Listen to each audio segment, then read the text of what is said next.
Frontal lobe of the cerebral cortex. In the frontal lobe, we have completed the motor area and the motor area 4, and the areas just in front of the motor area 6 and 8. Area 6 was mainly the extrapyramidal area. Now we are dealing with the frontal cortex, which is just in front of that area 6 and 8. That is called as prefrontal area. This prefrontal area or prefrontal region consists of superior and lateral surface of the frontal lobe as well as on the orbital surface. This includes the orbital gyri, medial frontal gyrus, and all the areas on the orbital frontal lobe. This includes, according to the Brodmann's area, the area number 9, 10, 11, 12, 13, 14, 23, 24, 29 and 32. So from area 9 to 14, 23, 24, 29 and 32, all these areas comes under prefrontal lobe. When this prefrontal lobe was stimulated electrically, it was found that that is a silent area, and the excitation of the muscle does not take place. So it was thought that this is the silent area.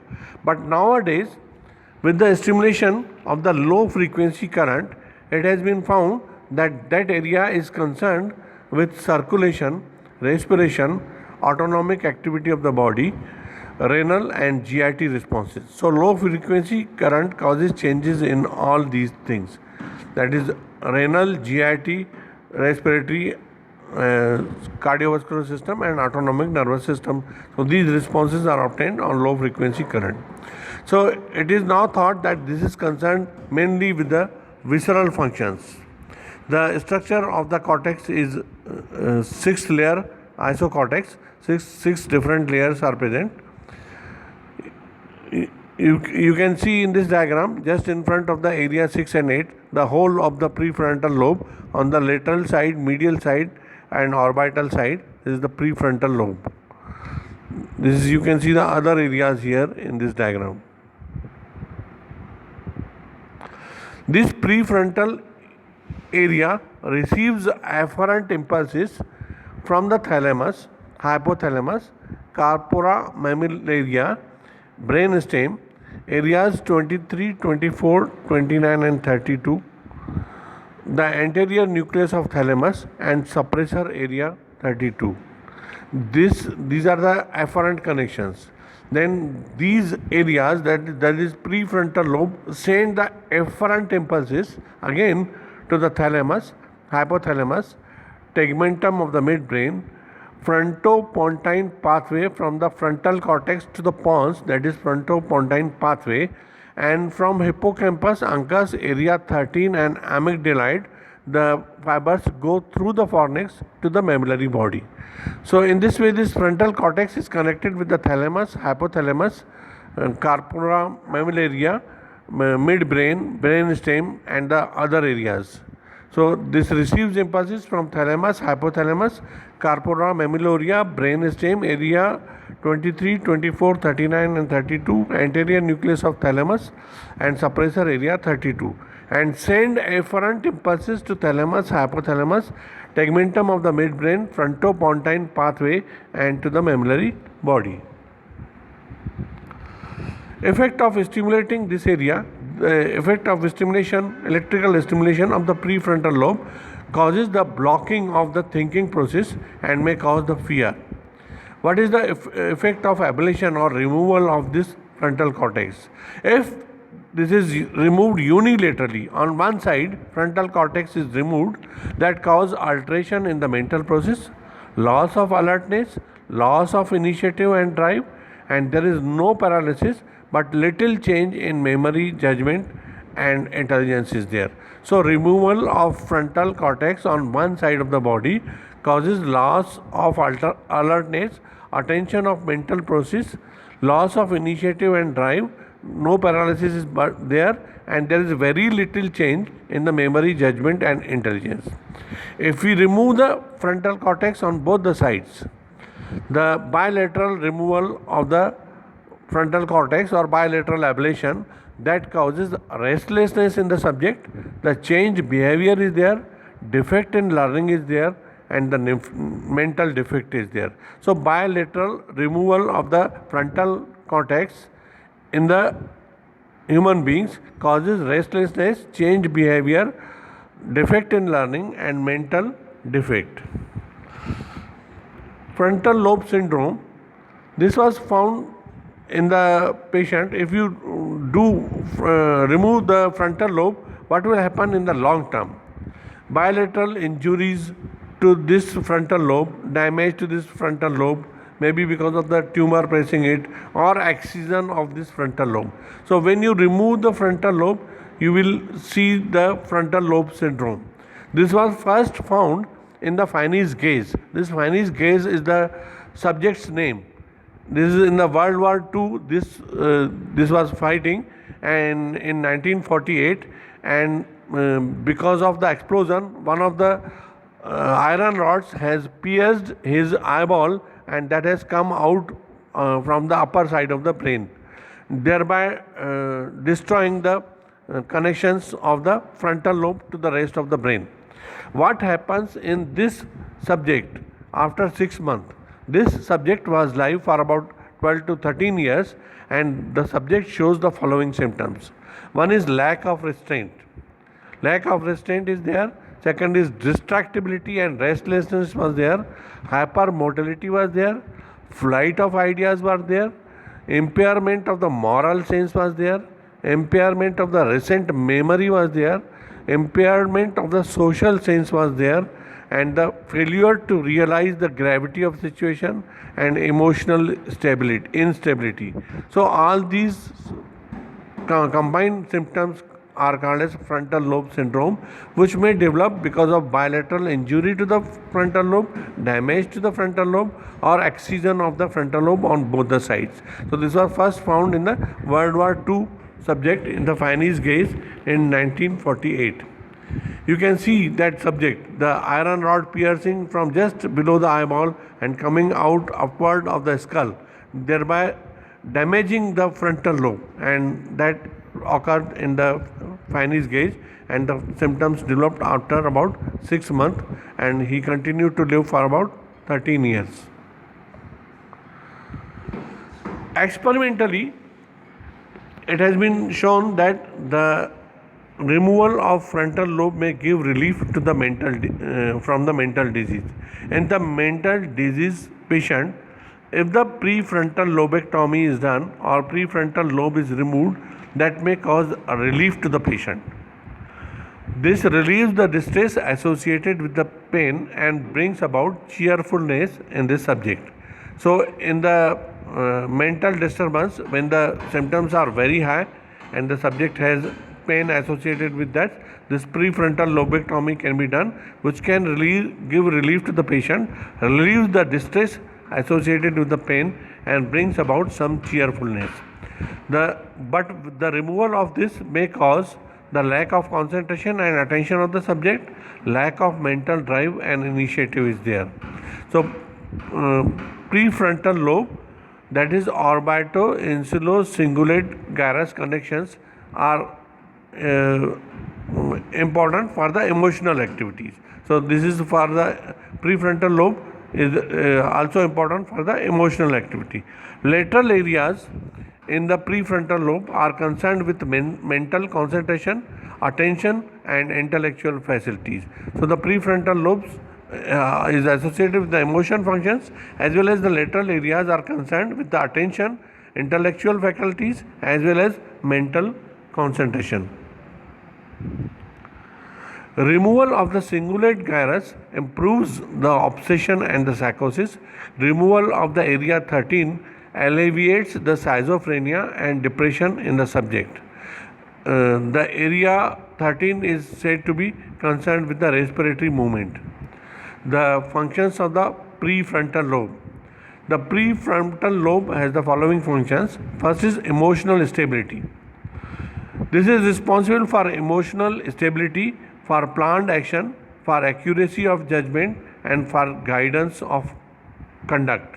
So, the planned action, accuracy of judgment, emotional stability, guidance of conduct, all these are responsible because all these functions are because of the prefrontal lobe. Therefore, this prefrontal lobe is also called as organ of mind. Planned activity, accuracy of judgment, emotional stability, and guidance of conduct. So this is the organ of mind, prefrontal lobe. Second function is it exerts influence on the autonomic functions associated with the emotions. So autonomic functions with emotions. This is the second functions. Next is it has the inhibitory control over the ideomotor area. Ideomotor area in the supramarginal gyrus is there, and this may create ideas, and if there are more excitatory ideas, this inhibit that, and restraint is caused by this frontal lobe. Next is this act as a seat of mind in humans and intelligence in the animals. This is the seat for planned action. This is the seat for emotional aspect associated with behavior, that is the complex behavior. There are complex responses of the human being, from calmness to ecstasy, from gloom to elation, from friendliness to disagreeableness. Area 5, 9 to 12 are responsible for this, so that this frontal lobe is also responsible for all these emotional areas.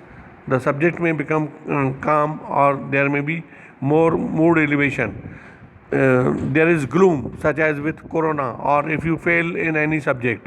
And there is elation when you get much higher marks in your MBBS. So all these calmness, ecstasy, gloom, elation, friendliness to disagreeableness, these emotions depends on this frontal lobe, that is area 9 to 12. The functional areas in the parietal lobe. Now we are continuing with the second lobe, after the frontal lobe, with the parietal lobe. The functional areas in the anterior part of the parietal lobe, that is main sensory area, area 3, 1 and 2. These are the parietal areas. The part of the temporal lobe, occipital lobe and parietal lobe also associated, and that is parietal association areas or basal areas are there. Functionally, the parietal lobe has the sensory area, association areas and parietal adversive field. The sensory area, area 3, 1 and 2 is there. Association area, area 5 and 7 are there, and the parietal adversive field is there in the lower part of the parietal lobe. Post-central area, that is behind the central sulcus, the post-central gyrus is there.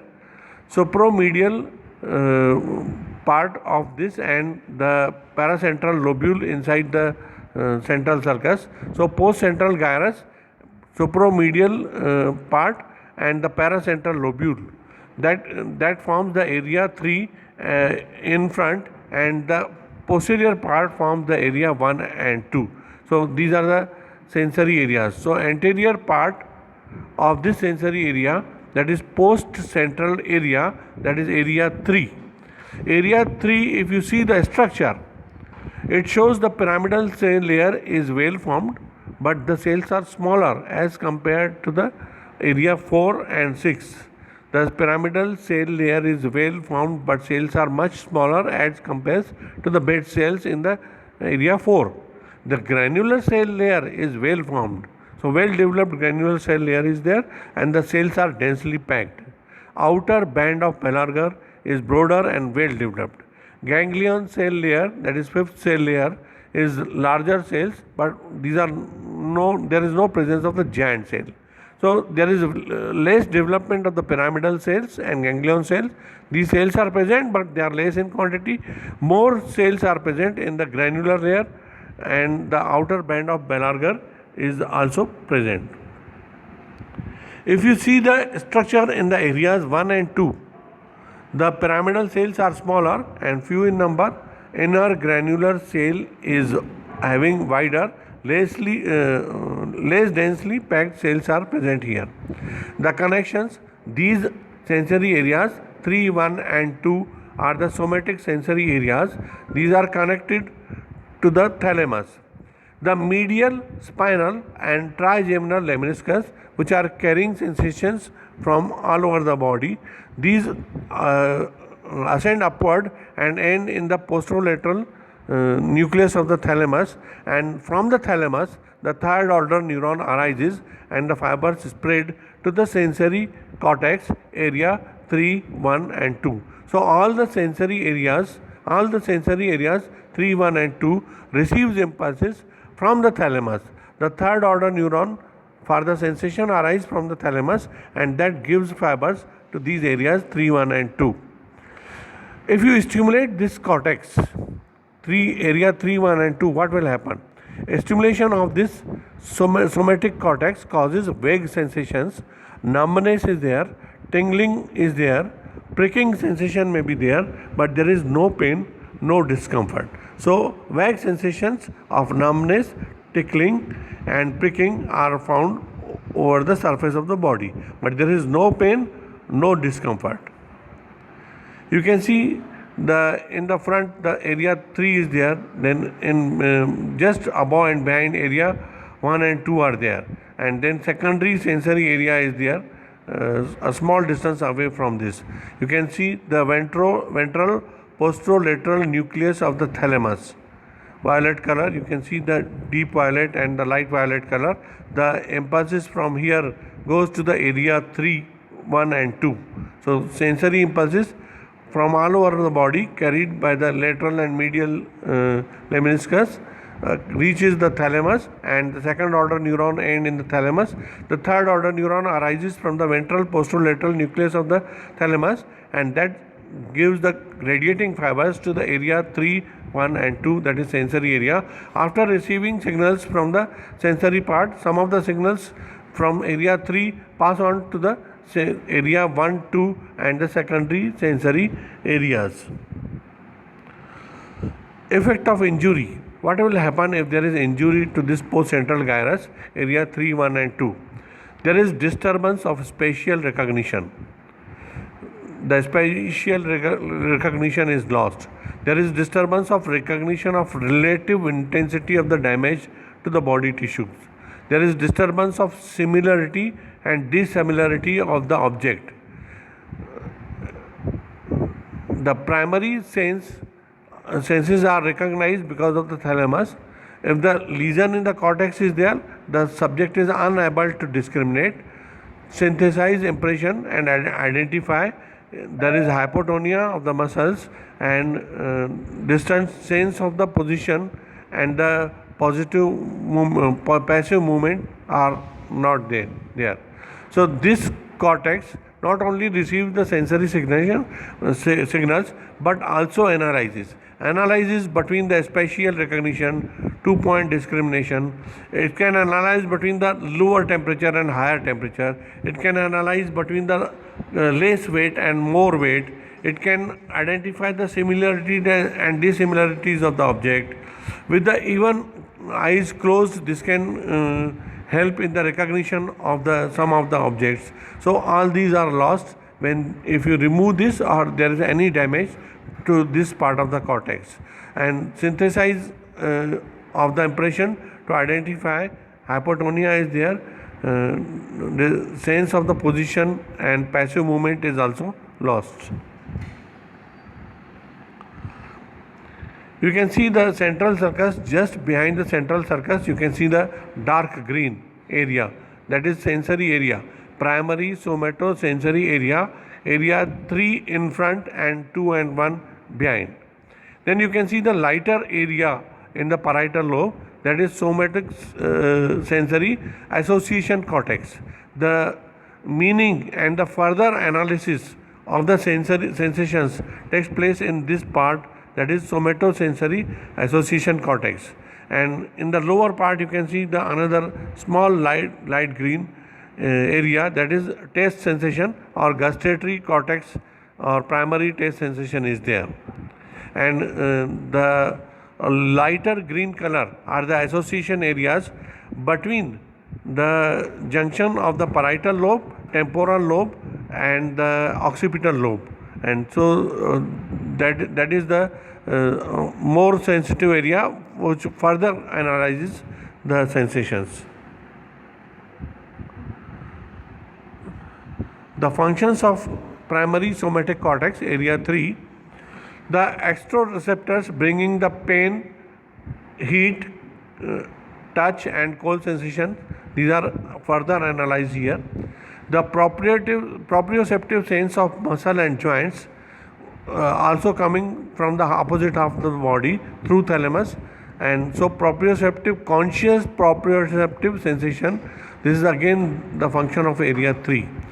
The post central gyrus, area 1 and 2, these are responsible for integrative function and for localization of the above sensations.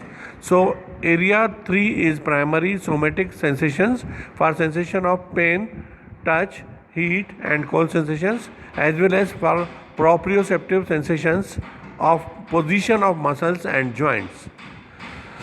The post-central area, that is post-central area 1 and 2, is responsible for integration and localization of the above senses. Simple sensory modalities, conscious sensations are there in the thalamus, but further integration and further localization takes place in the associated cortex. Somaesthetic cortex, that recognizes the simple or different temperature, that recognizes the tactile localization, perceptions of difference in stimulation is there, appreciation of the size and shape of object is there, spatial discrimination is there, lower part, the taste sensation or taste area is there, and the some of the motor cells are also present. Some of the cells from the pyramidal tract also arise from these sensory areas 3, 1 and 2, and some from the 5 and 7 areas. Cortical localization, paracentral lobule from the lower limb, post